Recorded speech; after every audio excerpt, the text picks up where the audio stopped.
سلام دوستان، خوش آمدید به کانال پخت و پزهای خانگی. ما امروز همراه یک نمود پیچنی چهار مغزدار تیار میکنیم. به نهایت با لذت است.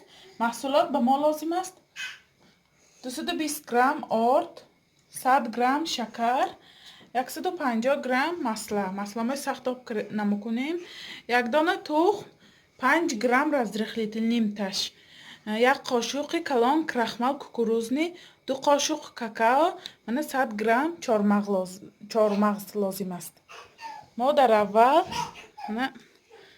масла میگیریم.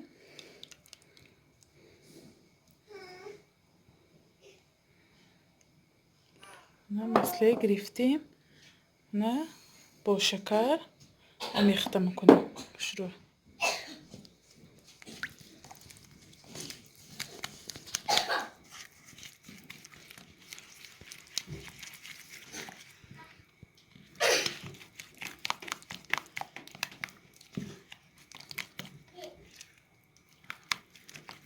یک دانه تخم مرغ سفیدیشه چهار مغز میگیریم و زردیشه برای خمیر.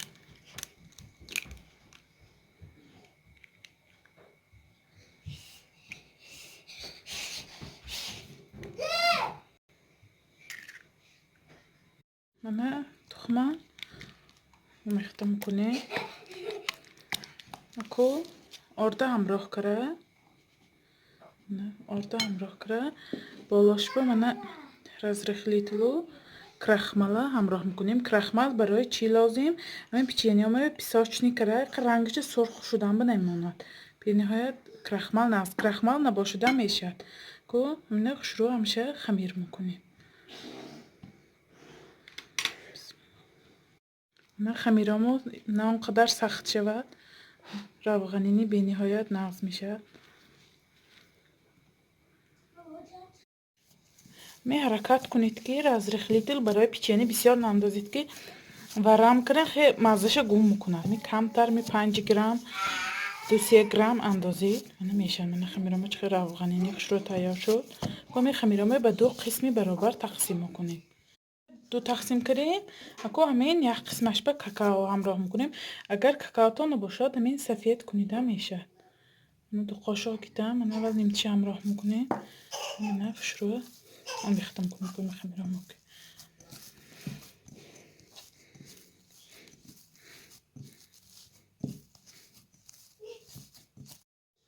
تیار شد. من پیچنی چخکی تیار میکنیم.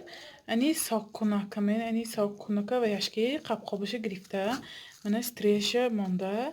یگان سلفان یگان و مانده سلفانه بالی استکامه مانیم ادامه تر. من تخم سفیدیش که چهار مغز همراه کرده. کمتر کاکاو همراه کردم برای بوی خوش کردنش. خواهش مانده باشه من کاکاو همراه کنم.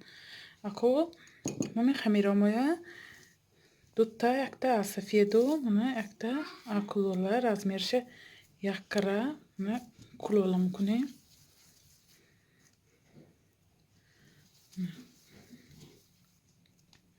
کلوله کره هر چه من جفت کره درونی همین به میمانیم و زیر میکنیم. زیر کره مابینش همینه چقرق میکنیم برای همین نچین که ماندنم چهار مغزه. نمیتونید شما دستتان کم کنید. من نشان میدم با یک قاشقچه چهار مغز مانده. نکو خوش رو محکم میکنید. سخت‌تر زیر کنید که میگیریم.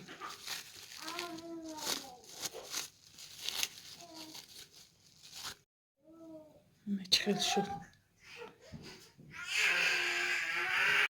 من دوتا اگر خواهید که سیاگیش همین بالاتر بیاد اول سیایم پرتاییم بعد سفیده من همین گردابا گرد مبینشه چقرق میکنیم. دیگه والچاش به سخت‌تر زیر کنید که خیلی قالبی همینه گیرد. من اکو نچینکه مانده من خوش رو محکم میکنیم. اکو نمیگیریم.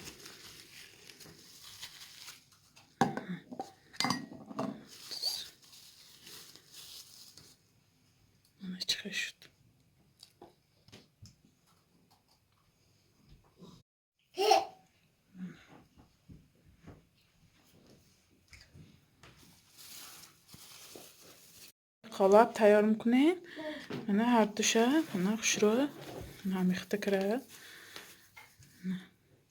کلشو من انا میجاش مبینشه منه للکی کلانم کی نچخورا کریم کو منه درونش به نچینکه مونده نچینکه مونده منه خشرو محکم میکنیم منه محکم کریم منه محکم کریم کو منه دستم اوکی ماننده می کوه بایی میکنیم منه چخیل شو کو منه زوبچسکی گرفته منه می جاش به میزنیم کردوبه گرد منه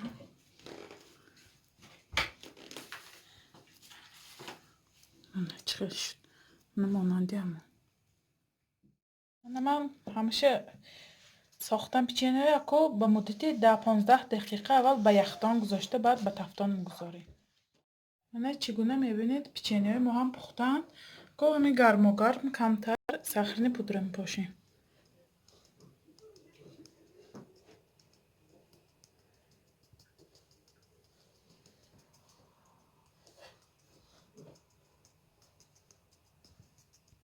من چگونه میبینید پیچینه ما تیار شد. حتما درونش هم ببینیم چقدر تیار شده است. خمیرش به نهایت روغنینی عجایبات آمده است. من درونش با چهارمغز عجایبات با لذت. شما هم حتما برای افطار نزدیکان خود تیار کنید. کانال ما را دستگیری کنید، پادپیسات کنید و یار و دوستان را دعوت کنید. خیر تا ویدیوهای آینده در پناه خدا باشید.